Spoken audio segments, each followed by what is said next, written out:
Welcome to No Apologies on Beck, where we are unafraid to speak the truth. I am your host, Rick Becker, our co-host, Lori Hintz. Thank you very much. Good to be here. We've got some interesting stuff to talk about We're tonight. talking mutations today. Mutations and COVID, no less. I mean, Shocking. That comes up again, but it's everywhere. everyone's lulled into a sense of the vaccines here, the curve is going down, and now mutations. Yeah.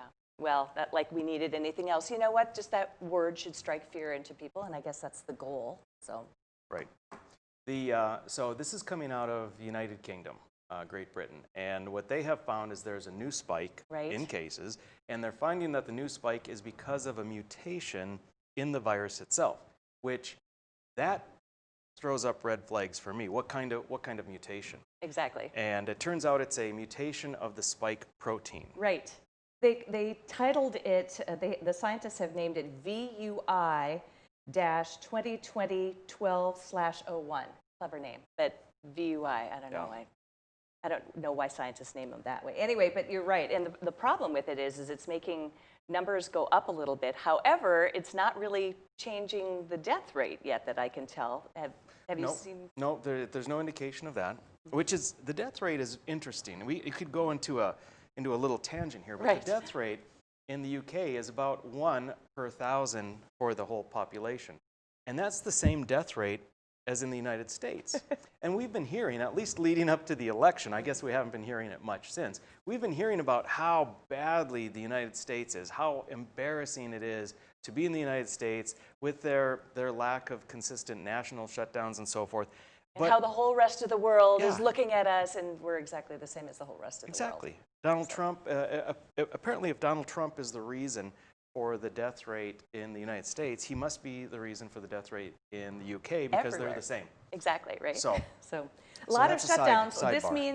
This means travel bans, this means shutdowns. I just read today that UK trucks have been banned from France as of just today. So now all of a sudden, you know, their commerce between them is shut off, and so there is no real change, but there is probably going to be a pretty big change in people's attitudes after they get this major lockdown in the UK again, because this is an ugly one, folks. Well, and it's coming right at Christmas. Right, so we've got a graphic here of a quote that was given for expressing the frustration of what the people are having in Great Britain.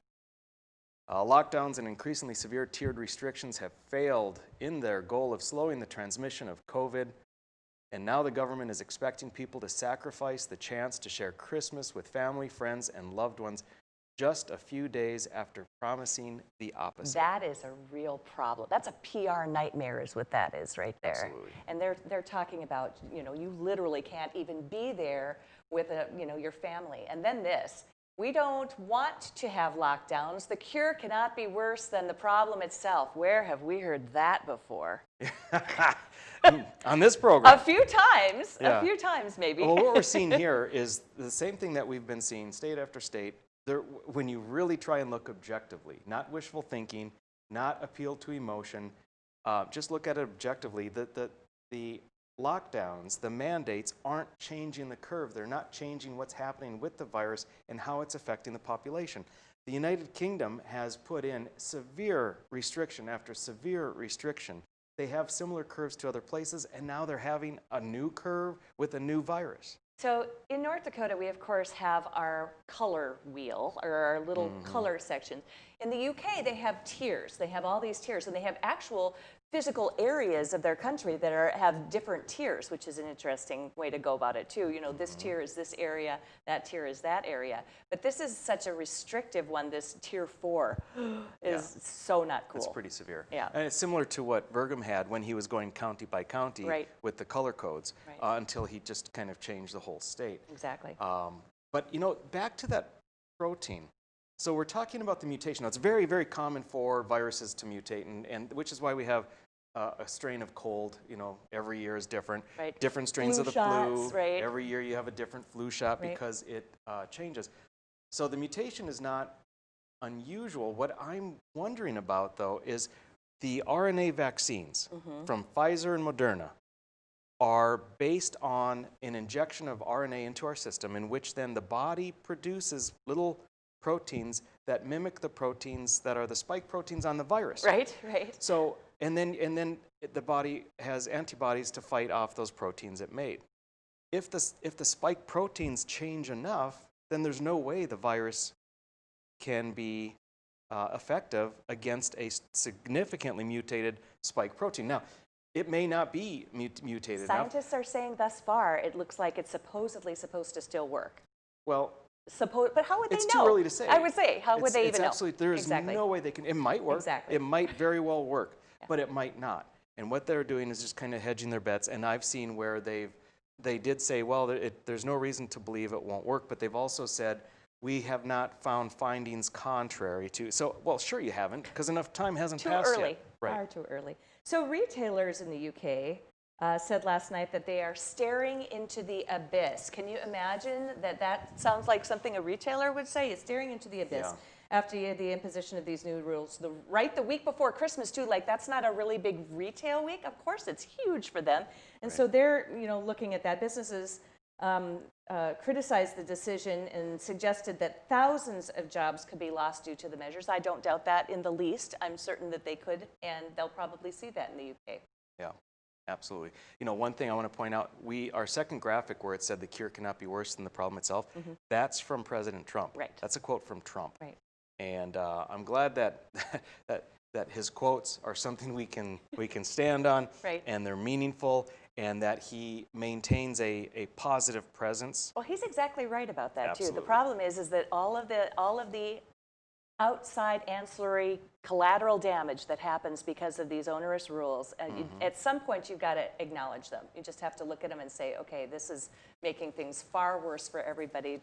How many times have we said there's suicides, there's domestic violence? I mean, we go through the litany all the time, and it's so frustrating because it's brutal. I mean, it's absolutely brutal. I really feel bad for the folks in the UK right now. I do. It would be misery. I do as well. However, it's probably coming here, because the mentality of our leaders has been the same as those in the UK, and that is that you have to do something. Throw something at the wall, see what sticks. Unfortunately, each of these things you throw at the wall is a restriction, and it harms people, as you've said, psychologically, economically, morally. It harms people, and their take is they're not really seeing that component of it. All they're seeing is, well, it could be working, we don't know, but it's better to do something than nothing because of the political optics of it. Okay, folks, he just did it again. He just made another prediction. So now you have heard the Becker say in advance that it's probably coming to the United States. So yeah, we'll follow that up later, because I know you're probably right. Oh yeah, I'll stand on that one. Okay, good choice. Walter Williams, you recall in one of our shows, Right. because he recently passed, in Yep. one of our shows we sort of paid tribute to him. Fantastic, fantastic author. I think one of the things he said, and it was in a column on December 9th. Wow, right before he passed away. Right Wasn't before he the passed away. 11th that he died? I Oh believe my so. goodness. So Wow. he said one of the first lessons in an economics class is that every action has a cost. That's in stark contrast to lessons in the political arena, where politicians virtually ignore cost and talk about benefits and free stuff. If we look only at the benefits of an action, policy, or program, then we will do anything. That is so He's exactly right. true. That is so true. It sounds very Bastiat to me. Well, and you're exactly right there. So I think I'm concerned about we need to see what's going to happen with the Right. vaccine. I am not predicting that the vaccine won't be good, but I think that it is reasonable to be concerned that it may not be good. Just because of the protein factor of Because of the RNA the vaccines RNA anyway. vaccine. Yeah. That's right, too. And herd immunity could be delayed, too. That's great. Super. Right. So this begs the question: if people are tolerating these restrictions and they're thinking it's just if we can hang on, because It's 2 weeks. never going to end. Right, 2 weeks to flatten the curve, blah, blah, blah. Then we heard from the pediatricians, 4 weeks to just get us back on Yep. course. Well, until a mutation comes along. And now, so is this how you want to live life forever? Forever. I mean, you have to Ad draw a nauseam. line in the sand sometime, and I think now's the time, folks. 100%. Agree. No, you're right. There's just no end in sight. And they've obviously perfected the art of kicking the can down the road, because we're all going with it. So Well, Not all of us will. That's true. You and I are not. That is So all true. we are going to be back in just a couple of minutes. We've got a great guest for you, Leanne Harner with Cottage Food Freedom. Can't wait. Looking Yes. forward. Join us in just a moment.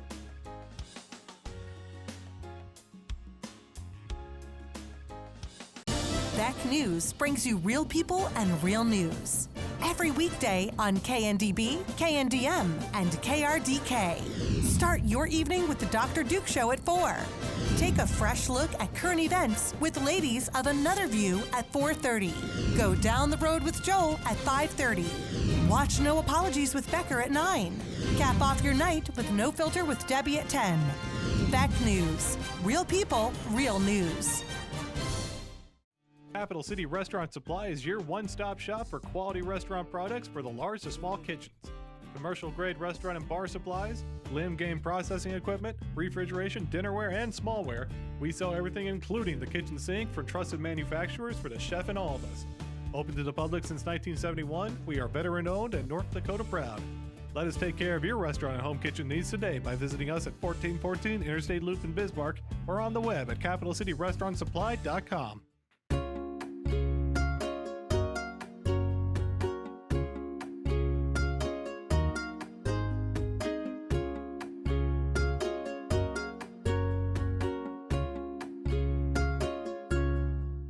Hi, I'm Dennis Haugen, along with my sons Andy and Mike, and we're showing our support for wind energy in North Dakota.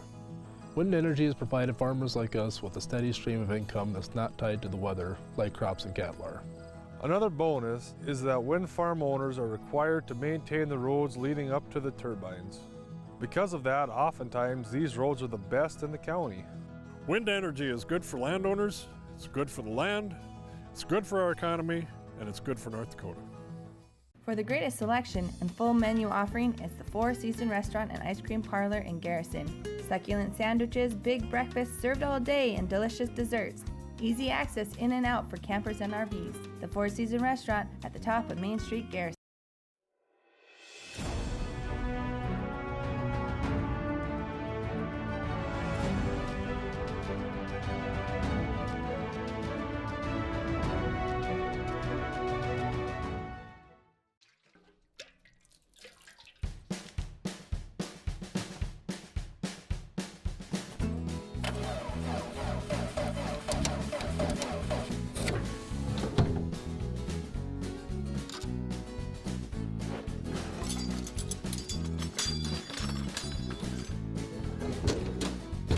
Some things in life are hard.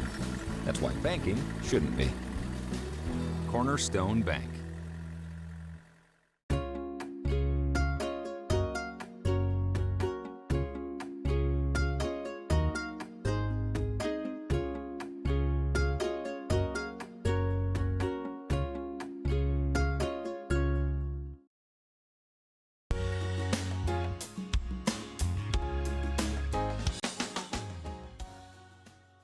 Welcome back to No Apologies on Beck. We have an amazing guest with us, Leanne Harner. Oh my goodness. Yes, welcome. I worked with Leanne on a cottage food industry bill on which I was a co-sponsor Yes. back in 2017. And what you have done for food freedom has been amazing. So for our viewers, if you don't mind, can you tell us a little, well, first off, maybe a little bit about yourself. Yeah.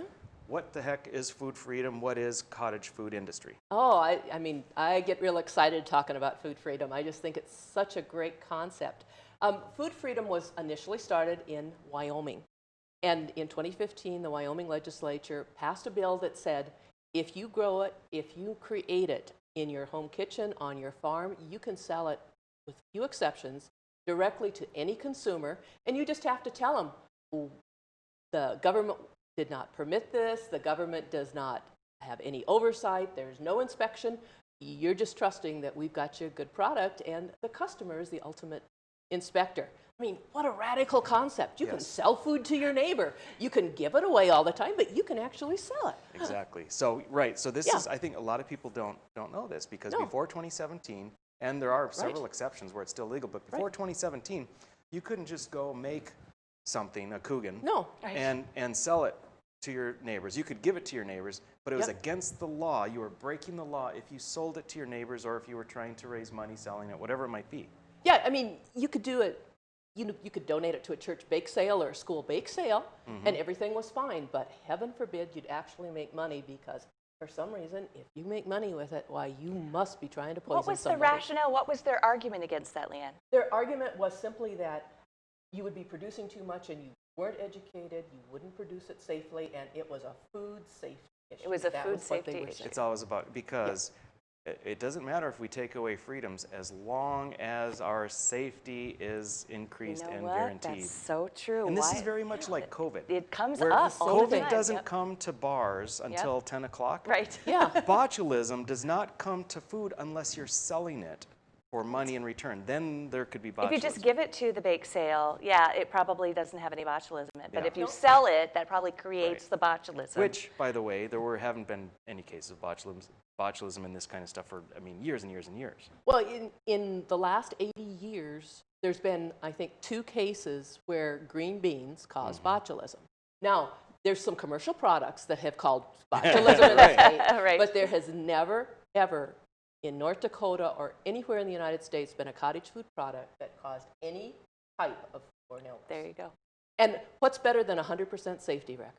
Yeah. And yet they want to regulate. So that's how we got started. And what's better than buying directly from the person who made it or And grew it? They would have no reason to want to have anything wrong with it. If you're selling it, you would have absolutely no motivation to sell something that was subpar. And- It's silly. And the big impetus for this is you cannot ship it, you can't send it across state lines. You have to hand it to the person that's actually going to use it. So they can't sell it either. They can use it for their family, but you're the end user. You see the end user, and when you do that with a smile and a handshake, you absolutely don't want to make anybody sick. I mean, that would be the Last thing. last thing that anybody would. Exactly. And especially when you're selling at a farmer's market and you get to know their families and they bring their spouse and you have treats for the kids or whatever.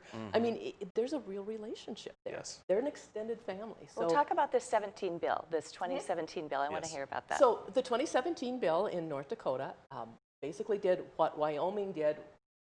It had 2 exceptions.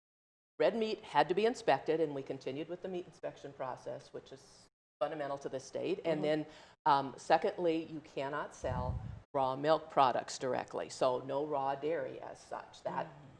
That law remained unchanged. And otherwise, why the 2017 law said any food or drink that you produce, you can sell. If it was refrigerated, it had to be kept cold, but as long as you put a label on it that said this was not made in a kitchen that was inspected by a state or local health district, You're good you were to go. golden. Right. Yeah. So pretty Now, simple concept. Luke Simons was the prime sponsor on Yep. that bill. I was, again, One of proud the to be one of the co-sponsors, yeah. co-sponsors.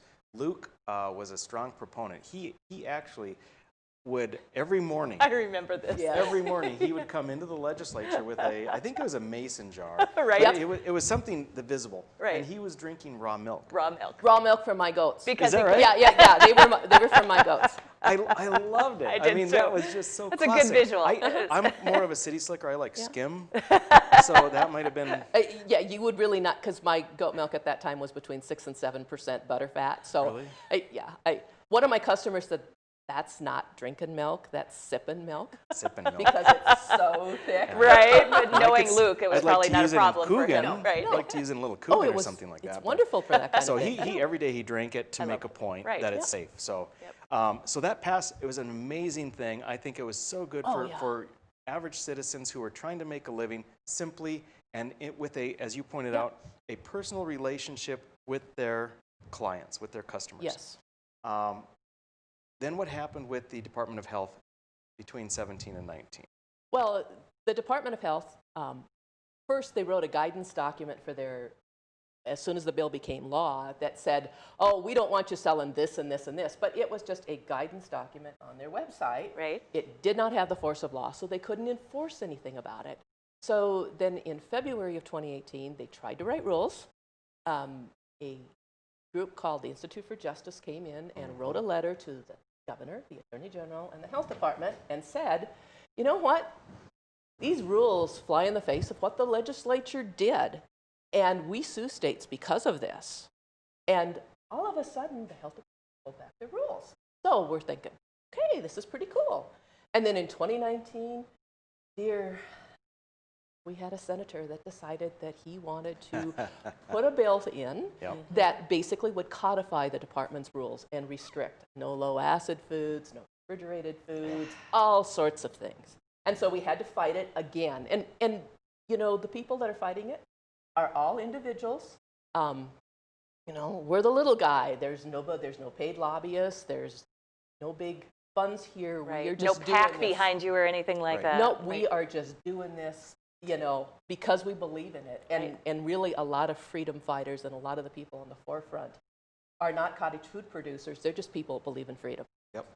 Yeah, and with that 2019 bill, you had strong establishment people that were in support of the bill. It had the cover of being pro-food freedom, and that was how it was being pushed. However, within the bill, there were all sorts of restrictions, and there were a couple of gimmies that were positive, but they were, you know, flanked on both sides with these negatives that were trying to bring in what the health department had wanted the previous year. So that was a hard-fought battle, but we did kill the bill. We killed the bill. And in that, because the health department kept saying, this is about food safety, this is about food safety, in the House Agriculture Committee, I proposed an amendment that said, okay, any cottage food producer has to complete a food safety course and get a certificate that they show at any time. And the health department said, we don't want that amendment. Why don't you want that amendment? Why not? Why not? You know, that's what you're talking about. And they said, nope, we don't want it because if we give a food safety course and someone gets sick, we are liable. Oh, for heaven's sake. Now, they teach food safety courses all the time to commercial operators. Home ec? I mean, Extension service? They're constantly sending out information about that. That's all crazy. All of the local health districts teach food safety courses, Right. and most of our cottage food operators were already taking them, so that was kind of like, it's not going to be a big deal for us. Wow. And the health department specifically killed it. Interesting. Well, we've got about 1 minute left here. So you have been working on this thing, and you keep getting shot down, and you keep coming back and coming back and coming back. So where do we go from here? Well, we finally went to the courts. And after the health department wrote rules in 2019, despite overwhelming opposition on everything, January 1st, 2020, we had new rules. The Institute for Justice came in and sued, and in December we got a ruling from the court that said I'm gonna hold department's you there. wrong. I don't want to, because we're going to come to the next segment. I want to hear all about it, all about it, because this was a huge victory. Huge victory. And we need to parade that for at least 10 minutes in our next segment. That sounds good to me. Yes. All right. We will be back with Leanne for another segment. Couple minutes. Hang tight.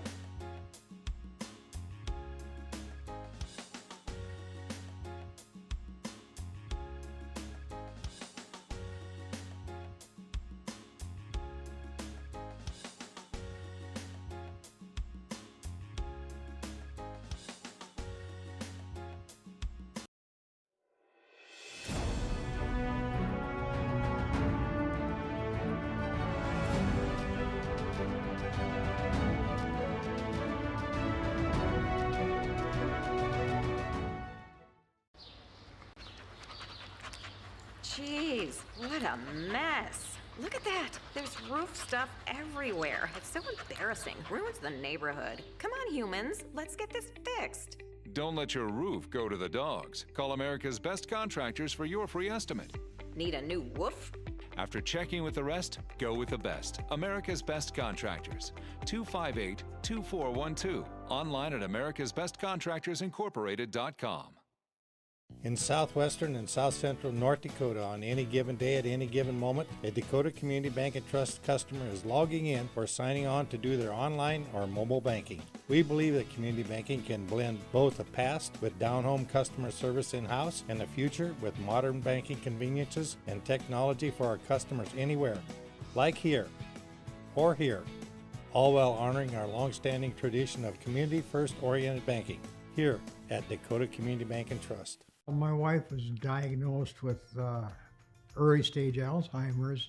We talked about it and we kind of decided we'd be a little bit proactive and try to start making provisions. So we started looking here, and Eventide worked out to be pretty much the perfect answer. I guess I didn't expect it to be so nice. The staff here are terrific. We enjoy it.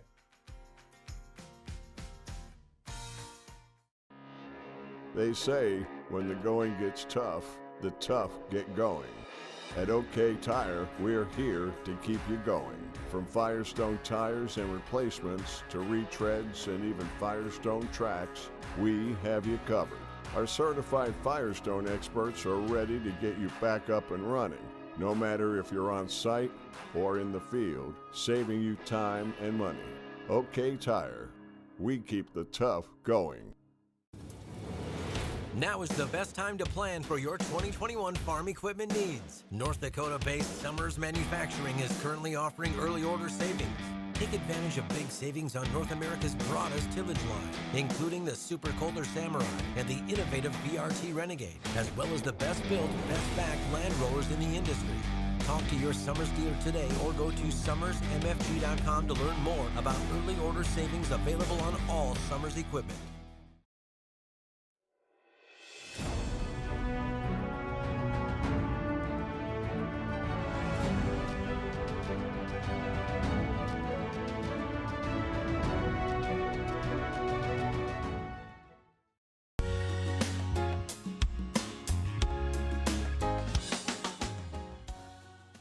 Welcome back to No Apologies on Beck, your after-hours oasis of sanity. We are back with our wonderful guest, Leanne Harner. He does that every night of this segment, and it makes me laugh every single time. I don't know, but it's awesome. It's great. So, fantastic topic. Yep. And it's doubly fantastic because we are victorious. We meaning people that care about liberty. Right. So we were, Lori was just leading us into the idea of, or the what happened with the lawsuit. Right. I want to take just a half step back. You talked about how there was a bill in 2017, wonderful, food freedom. 2018, they tried to write rules. They got a little pressure. They pulled back. 2019, they said, okay, we're going to put in a new bill to try and do what the health department wants. Because they're happy to sacrifice liberty for a little bit of security. That didn't pass. Right. So then they come in 2020, was it 2020? Yeah. No, 2019. It was still, the latter part of 2019. Right. To write rules. And they tried to write rules. They wrote rules. They wrote rules. And tell us a little bit about that aspect. Okay, so they had, the vast, overwhelming comments that the department had were against the rules. They had a couple of them for, and everybody else was against. But they went ahead. And the Attorney General says, oh yeah, you can go ahead. And he has to approve them before they can be promulgated. The State Health Council said, oh yeah, you can go ahead. And we've got 5 consumers on the State Health Council that went ahead and approved that. Then it goes to the Administrative Rules Committee of the Legislative Council, which you sit on. We happened to hit a meeting where there were several members gone, and they were all on our side, but they were, when they're gone, they don't count. And the Legislative Council's attorney said, oh yeah, they can write rules. They did it according to the correct procedure, so they should go ahead. Right. So it's important for the viewers to know that administrative rules are the agencies essentially are like another legislature. They write rules all the time for an abundance of things. Now that's necessary. It's actually necessary that they write rules because to implement the laws that are passed, you have to get into the nuances, into the intricacies of how do we actually go about this. However, agencies are known to go well beyond legislative intent or well beyond anything that your elected officials are wanting, and they are sometimes like a second legislature. And in this case, they clearly were acting outside of legislative intent. We passed a law in 2017 that went against what they wanted. We killed a bill that was going to put into effect what they did want, and yet they have the audacity to come back and write these rules. Now, the argument was that's clearly outside of legislative intent. We killed a bill with exactly what you wanted. I specifically argued. I was at the meeting, argued with the attorney. Now, very nice person. She's doing what she thinks is proper, and she's just in an official capacity. She may love food freedom. I don't know. But in her capacity, she argued that a killing a bill was not intent, only passing a bill. Right. And so, I think based on her argument, the administrative rules from the health department were allowed to go through because the Administrative Rules Committee is kind of like the last stop for anything to be kind of like pulled out and say, wait a minute, let's hold off here. And so then the administrative rules became effective. Right. So what happened after that? Well, so 2020, January 1, 2020, here we come, and we have the rules.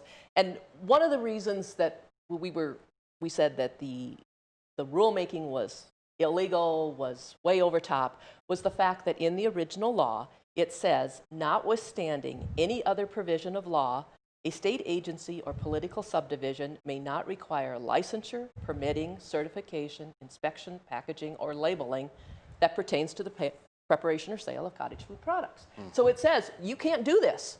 And they were still doing that.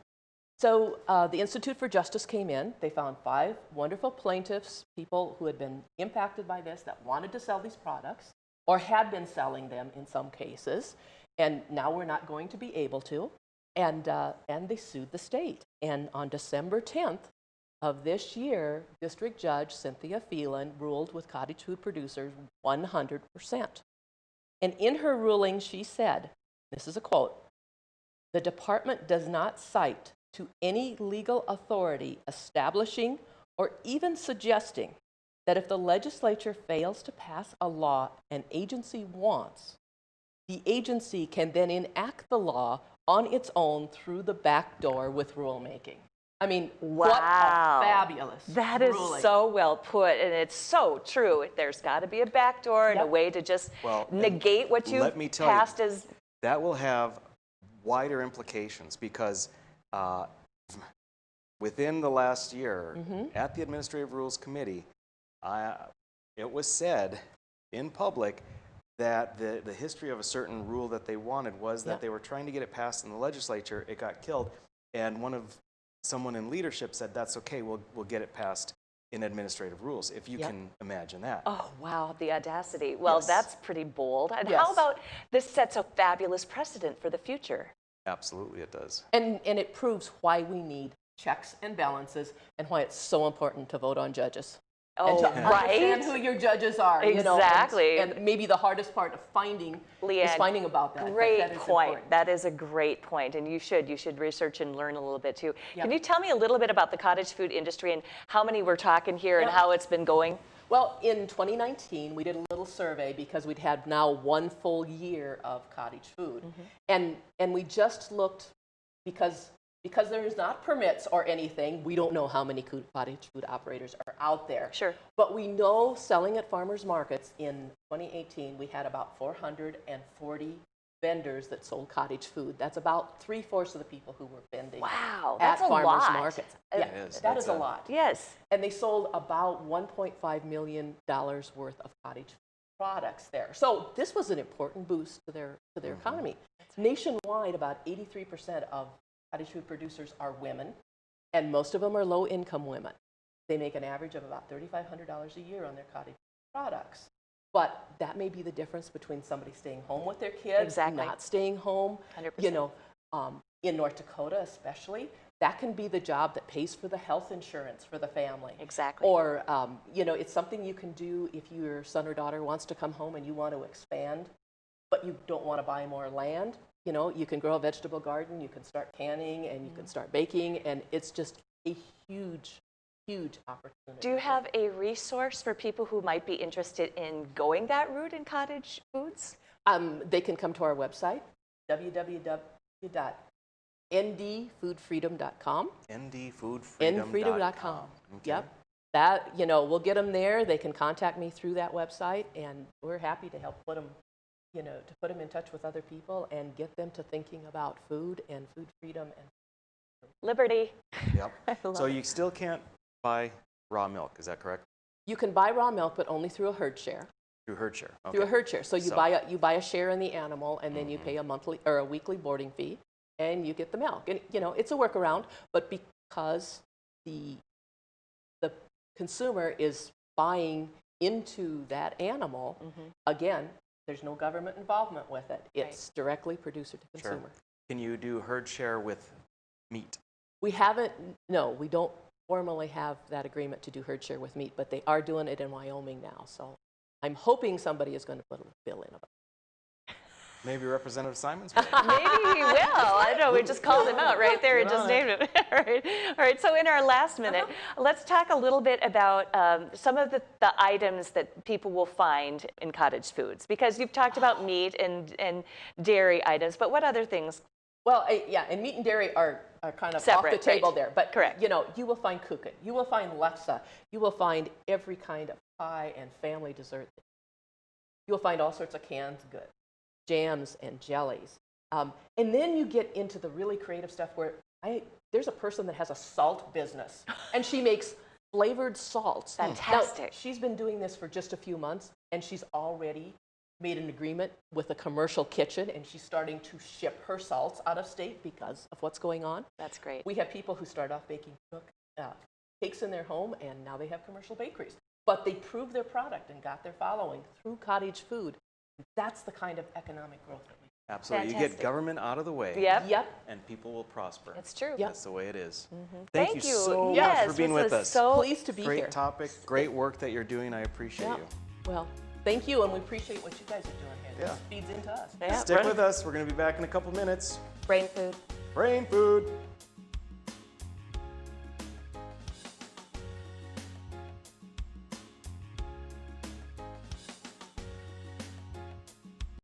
Howdy, folks. It's the Caroline Cafe. I reckon it's time you're due for a hearty meal. So saddle up for the day with one of our Hay Bussin' breakfast homemade soups. Fill your grill at our salad bar. Sink your teeth into our famous Caroline burger and barbecue ribs. Top it off with spoon rattling pie with a comb roll that's sure to put a smile on even the toughest outlaws. Shake the dirt off the boots each night and warm up with the gang. Tell 'em about it, Stacy. I can't wait to see you at the county line. Since opening in Hebron in 1940, Dakota Community Bank and Trust has been your hometown bank. Our mission has been to provide modern banking convenience with old-fashioned hometown service. We've grown with the communities we serve through year-round events, countless sponsorships, and nearly 7,000 hours of volunteering each year. Learn more about our 80-year history at dakotacommunitybank.com. Jeez, what a mess. Look at that. There's roof stuff everywhere. It's so embarrassing. Ruins the neighborhood. Come on, humans. Let's get this fixed. Don't let your roof go to the dogs. Call America's Best Contractors for your free estimate. Need a new woof? After checking with the rest, go with the best. America's Best Contractors. 258-2412. Online at americasbestcontractorsincorporated.com. For the greatest selection and full menu offering is the Four Seasons Restaurant and Ice Cream Parlor in Garrison. Succulent sandwiches, big breakfasts served all day, and delicious desserts. Easy access in and out for campers and RVs. The Four Seasons Restaurant at the top of Main Street, Garrison.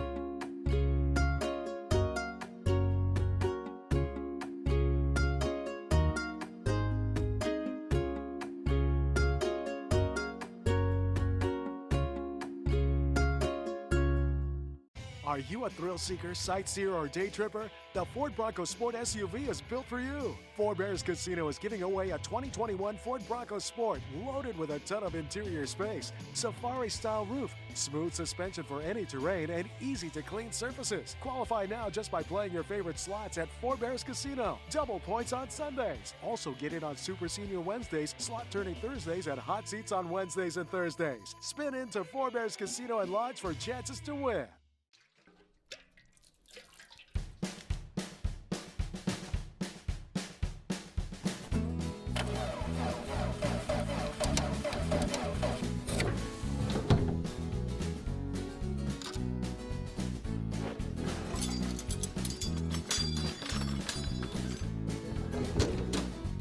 Some things in life are hard.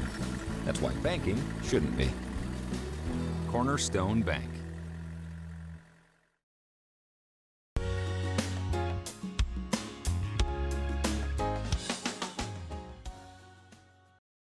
Welcome back to No Apologies on Beck. It is time for one of our favorite segments, Brain food, nutrition for your brain. Some of you may call it trivia, but then you're boring. This is brain food. It's just another name for trivia. No. But my first one comes from the Supreme Court of the United States suit that the Trump campaign put on Pennsylvania. And there was a phrase in there that I had not really seen before. So I thought I would see if we could decode it and figure out what it was. And it is writ of certiorari. Alrighty. So it just rolls off the tongue. Certiorari is, means in plain language, we wish to be made certain. We just want to be made certain what this is. In law, it's a court process to seek judicial review of a decision of a lower court or government agency, and it comes from the name of an English prerogative writ issued by a superior court to direct that the record of the lower court be sent to the superior court for review. The term is Latin for to be made certain. Huh. So, and fascinating. I would like a writ of certiorari on the stock market. Right. Good luck on instance. that. No, it is. It's an interesting term, and it was in the actual SCOTUS suit, and so I thought I would bring that up today. Now, you have an interesting one. Yeah, you gave me my topics I for did today. give you your topics today, and here's why. Because people have been contacting me and asking me about what your what the shtick is Sorry, with the bourbon Excuse and me? with the books. People have been asking me about the bourbon and the books. Mhm. I mean, literally, like, so is that, what is he drinking, was the first question somebody asked me. And then somebody else said, could you take a picture of the books? I want to see what books are on your table. So I had to, the other night I took a picture and I sent it to another viewer and answered that question too. So you can right. start with the bourbon if you wish. So or, let's- yeah, so okay. my topic number one for me, provided by Lori, is bourbon. So I do like bourbon. I'm drinking bourbon. And why did I want bourbon? It's not because I can't survive without bourbon until 10 o'clock, but it's because we wanted the show to be casual and fun and approachable. And it's more or less after hours. And if we seem like we're taking life easy and not taking ourselves too seriously, then, you know, it makes it more likely that you're going to enjoy it and feel the same way. It's pretty comfy So, and pretty tasty. And you usually bourbon- you take a sip. And Bourbon is whiskey, and it's whiskey that has a couple of requirements. It's usually produced in Kentucky or Tennessee. It doesn't have to be. It has to be, however, 51% or more corn. Corn. Yep. Got You it. can do rye, you can do wheat, you can do other stuff, but at least 51% corn, and then it must be aged in charred oak barrels. It can't Charred oak barrels? Yes. Okay. That's how you do it. That's how you That's do it. what gives it the color. If it weren't for the charred oak barrels, it would be moonshine. It would just be completely clear. Clear. Mm-hmm. Got it. So so it is a type of whiskey. And not all whiskey is bourbon, but all bourbon is whiskey. It's kind of like you just learned something. all brain food. squares are rectangles, but not all rectangles are squares. Brilliant. Mm-hmm. And what else can I tell you about it? There are a lot of kinds of whiskey, and I mean, some of them you may not even know when you hear about them. Knob Creek is common. Jack Daniels. Very common. They have a couple of high-end ones that are really good. I like Four Roses, Blandford, Woodford Reserve. Those are all common. Elijah Craig. There are just so many. Are you going to tell us which one this is specifically that you have? Well, or this not? one is Bullet. It's your basic. It's just your basic, yeah. And then I've got a Four Roses coming up next once this is depleted. Excellent. So, He's there you all go. ready for it. Excellent. Oh, I have one more thing Okay. for you. Okay, this I believe is true. You can spell whiskey with an E or with no E. Seen Just that. K-Y or K-E-Y. K-E-Y. And from what I'm told, I've I seen believe that it's also. factual, if it comes from a country in which there is an E in the name of the country, whiskey has an E. Interesting. If it doesn't, it doesn't. So for instance, Japan makes some amazing, amazing whiskeys. Really? There's no E in the word whiskey if it comes from Japan. America, there's an E. E-Y. Whiskey with an EY. Okay, there you go. Great Next. brain food. I knew it was going to be a good brain food, and you're just totally proving me right. Thanks for that. Okay, and my next word is another word that comes from the same Trump Sunday SCOTUS suit to the Supreme Court of Pennsylvania, and this word is contemporaneous. What does contemporaneous mean? Well, contemporary, you can take some of the word, kind of figure it out from the context and figure out that it means something. It means existing or occurring or originating during the same time, kind of like concurrent or simultaneously. So that is contemporaneous. If something is contemporaneous, some something has occurred at the same time as some other thing. I like it. Pretty simple, Contemporaneous. pretty simple. I'm going to give you the lion's share again because you got a lot of books here. Okay, so books, the second topic provided to me by Lori. So when we first started the show, there were random books. Which were for looks, and we said we have to do better. Right. We must do better. So I've got kind of a little library. Oh, there, look at There, nice shot, I've got guys. basically a little library Excellent. in my house of books that are related to politics, political history, political philosophy, and so forth. And so I just got some basics that everyone would recognize. The Reagan Diaries. Everyone knows Ronald Reagan. Great president. He did some amazing things. People talk about, well, and spending increased, but you have to recognize also that he had a Democrat legislature that he was superb in working with. He started off as a Democrat and became a Republican when he realized how crappy the Democrat policies were, and he started that when he was a spokesperson for GE. Wow. He was amazing. Then you've got Goldwater, a hero of mine, basically. If I had a hero politically, it would be Barry Goldwater, I think. He was a rugged individualist. He was a pilot. He was I don't know if you'd say a benefactor, but very helpful to Native American populations in Arizona, ran a department store, was a senator. He was Mr. No before Ron Paul became Dr. No. Always stood for principle, amazing gentleman, so much more. Ayn Rand wrote Atlas Shrugged. Atlas Shrugged I read as a freshman in college. Atlas Shrugged is, I think, the most widely read book outside of the Bible. Wow. Yes, very, very influential. Not super fun reading, but extremely influential. And I tell you, if you haven't read it yet, do it. Last is Basic Economics by Thomas Sowell. Thomas Sowell, we referred to earlier when we were talking about Walter Williams, an economist, brilliant economist. He also happens to be a black gentleman who writes on race and the politics and the economics of race. And what he talks about, what he writes about is phenomenal. He has many, many, many books. Basic Economics is a great place to start. Excellent and well done. Then when we come back, and we'll be back shortly, we are going to show you a neat new video. Join us.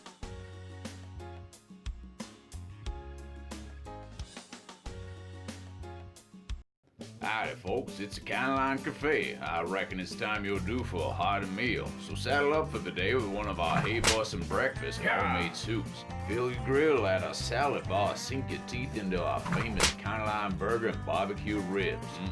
Top it off with spur rattling pie with a calm roll that's sure to put a smile on even the toughest outlaws.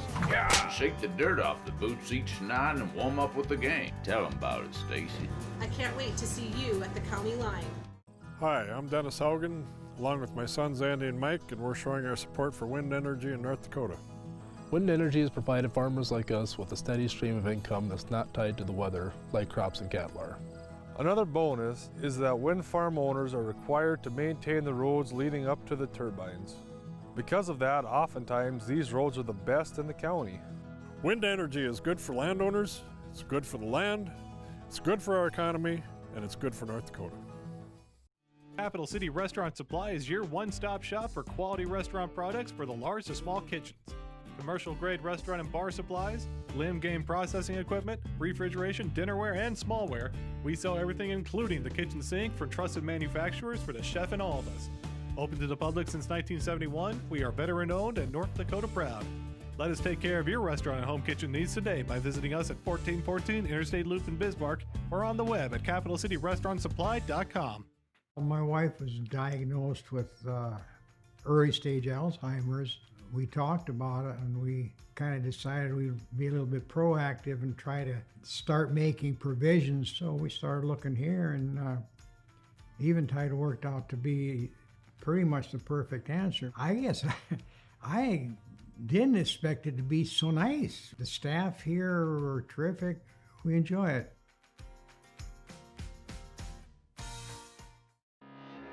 They say when the going gets tough, the tough get going. At OK Tire, we're here to keep you going. From Firestone tires and replacements to retreads and even Firestone tracks, we have you covered. Our certified Firestone experts are ready to get you back up and running, no matter if you're on site or in the field, saving you time and money. OK Tire, we keep the tough going. Now is the best time to plan for your 2021 farm equipment needs. North Dakota-based Summers Manufacturing is currently offering early order savings. Take advantage of big savings on North America's broadest tillage line, including the Super Kohler Samurai and the innovative VRT Renegade, as well as the best built, best backed land rollers in the industry. Talk to your Summers dealer today or go to summersmfg.com to learn more about early order savings available on all Summers equipment.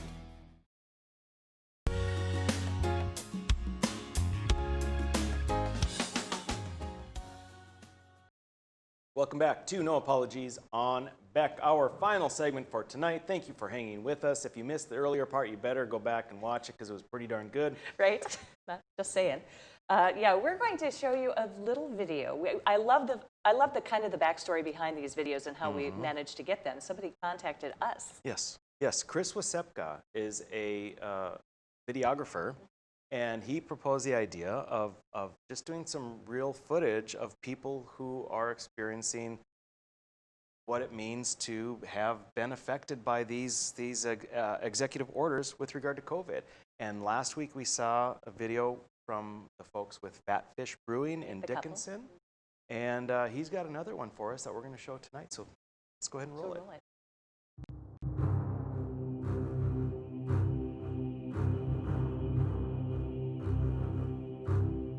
Hello, I'm Bernie Marsh.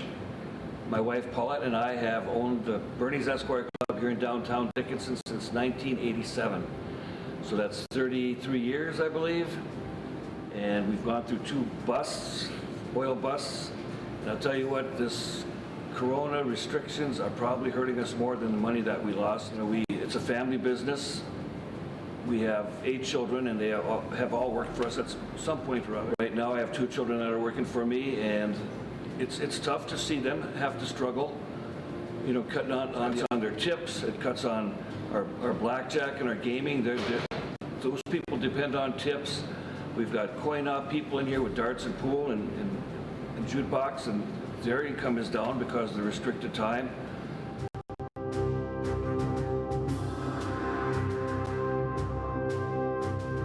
Here at the Esquire Club, we're very fortunate in the fact that we have strong dart and pool leagues, and we work very closely with our coin operator, which is Badlands Music. And so without darts and pools, we probably would be looking at taking out more loans to keep us afloat for another year, or possibly looking at the fact that, you know, how long can we sustain being closed at these early hours and struggling with the restrictions that we have.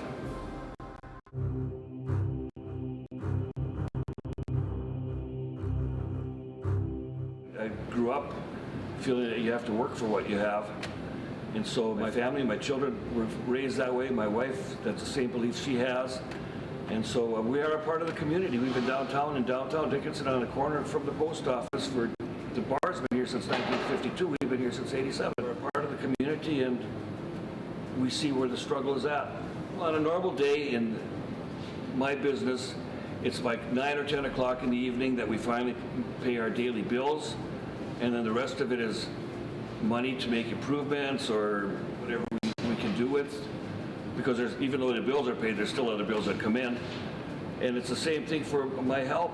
It's like tips, the big tipping time for the night is probably from 10 o'clock till 1 o'clock or 10:30 till 1 o'clock. And I guess I'm not quite sure exactly why it's at 10 o'clock. I mean, what's the difference between 10 o'clock and 1 o'clock? And so I really think that picking on people in the hospitality, and I consider it picking on our industry, I don't see where it's going to make a difference on the virus. Now, for the governor and for commerce and the health people or whoever's all involved in making the decision on closing us, it's like it's easy for you to make these decisions. There's no pay cut for you. There's nothing difficult. And basically, you know, relax on us. We're not the enemy.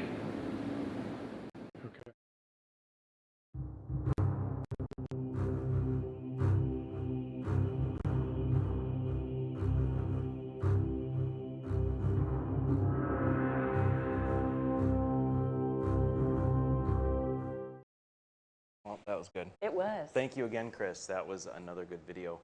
They're not the enemy. They're not the enemy. And Bernie Marsh hits it right on the head.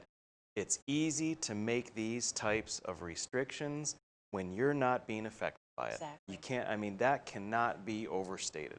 That is exactly right. And, you know, it struck me too when he said things like, I feel like I'm being picked on.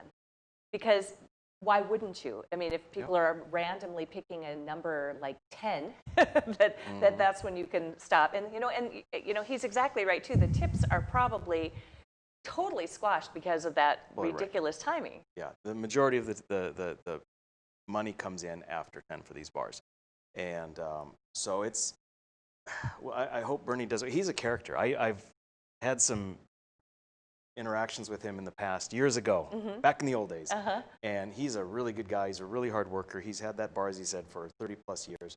So I hope that he does well. Now, interestingly, you know, I own a couple of bars, and we have been in the news because, you know, we have not necessarily followed all the guidelines because it's important, I think, for my employees to make a living. Right. And because of that, we've caught some publicity for it. What I found out some things that make me concerned that there is going to be a setup type situation to try and determine that people have gotten COVID from bars that are not following all of the guidelines. So we're going to have to keep an eye out for that and make sure that government is staying within the confines and not going out and being malicious or vengeful. Exactly. Yes. No, it smells setup. Sorry. All right. Coming up on our next program, you're really going to like it. We're going to have 2 guests, which will be pretty nifty. And also, one of them is a hacking expert. So join us next time.